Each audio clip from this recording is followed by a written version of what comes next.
Yes, the big game is this Saturday or Sunday. Saturday? Sorry. It's Sunday. I'm hoping it's sooner because I just need to get it over with.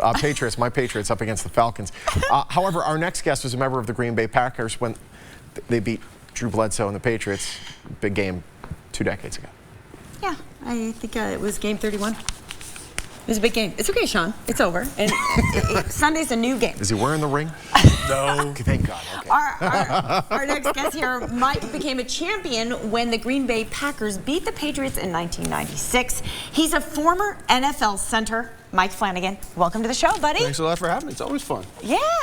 You know, right. So who are you going for? Well, I mean, if I have to explain, I got the Patriots I know, socks. yeah. Oh, they actually. Yeah, they are Patriots socks. I mean, listen. Don't ask to see his underwear. Who are you going for? Who are you going for? Because listen, you're an NFC guy.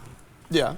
Are you an NFC guy here? More and more. I'm just going with Patriots. I'm going to jump. Wow. I'd say jumping on the bandwagon, but it's more so that what Belichick has done and him and Brady and how they've continued the success. I mean, they are arguably going to be one of the greats of all time ever to play the sport. And the biggest thing about this game is it's the distractions. It's about the week going down there, all the build-up, the media day, family, tickets, hotels. Everybody wants a piece of you. Everybody's got parties to go to or things to promote.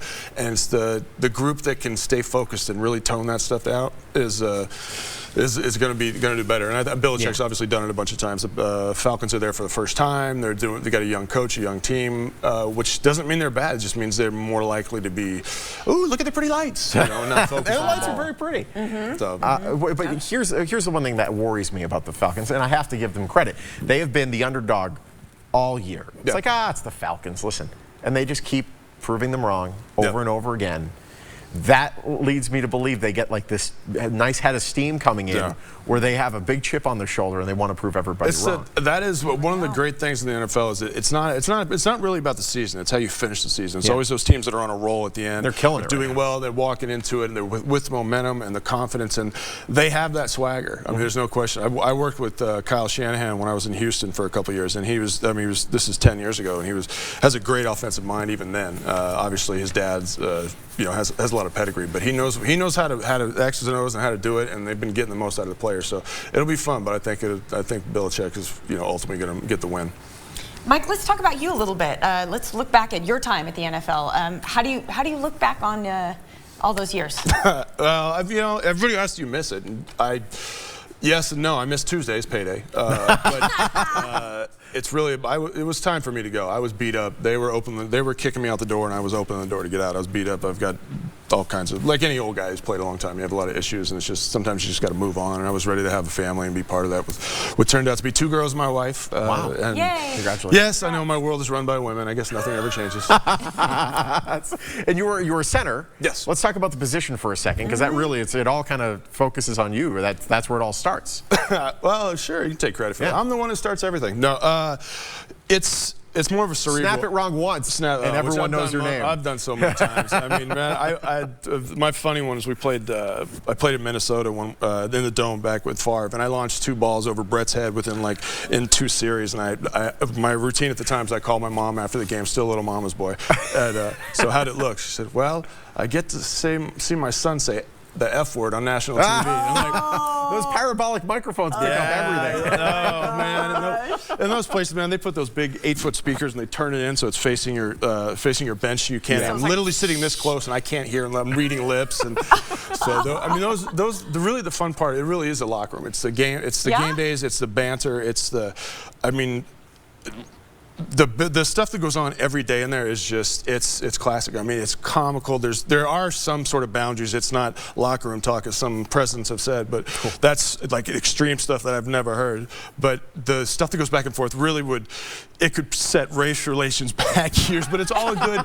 No, I mean it really is. It is. Right? It is. I mean, there's some stuff. It's hysterical, and you spend so much time together. Yeah. I mean, whether you're playing cards or getting taped or anything you do, you're always together. So it was always bonding. It really is like a brotherhood, and that's missed. That's something you can't duplicate. But go ahead. Speaking of that camaraderie and all those guys, who have you kept in touch with the most? I talked with Mike Wall. He's my left guard, and our families are real close.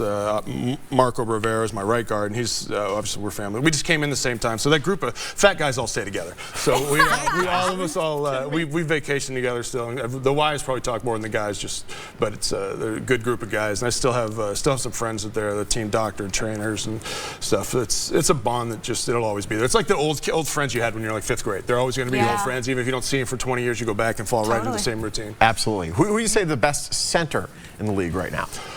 Right now, that's a good question. I mean, obviously Mac, he's the Falcon center. He's kind of beat up. It's one of those positions that it's tough to evaluate as an individual, because really the importance of what a center does more so is communication, verbal or nonverbal, and getting everybody on the same page. And ultimately, I was good because the two guys next to me were better than I was. And when they went, I went down. They went free agency, made a bunch of money, and the guys they brought in weren't them. And it clearly affected how I played, as I ended up breaking every bone on my body from then on out. But yeah, it's a group. No, I always said this.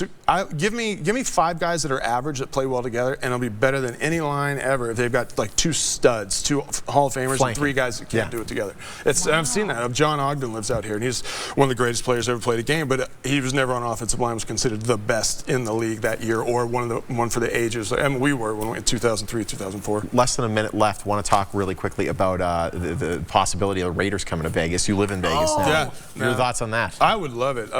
Reggie McKenzie is the GM there. Actually, was part of the group that drafted me, so it would be fun to have a little connection there. But I think it'd be great for the city. I mean, obviously the interest, and I mean, Raider fans are nuts anywhere. I mean, I grew up 90 miles from there. My parents wouldn't even go when I was playing there, because they'd get things thrown at them, dog cursing. They're both, little older folks, and they're very, coats on. They're not flashing out jerseys and talking smack, but they're just getting beat up verbally. Like, no, we're not coming. We'll come down and have dinner and go back that night. We'll watch it on TV. Yeah, exactly. For their own safety.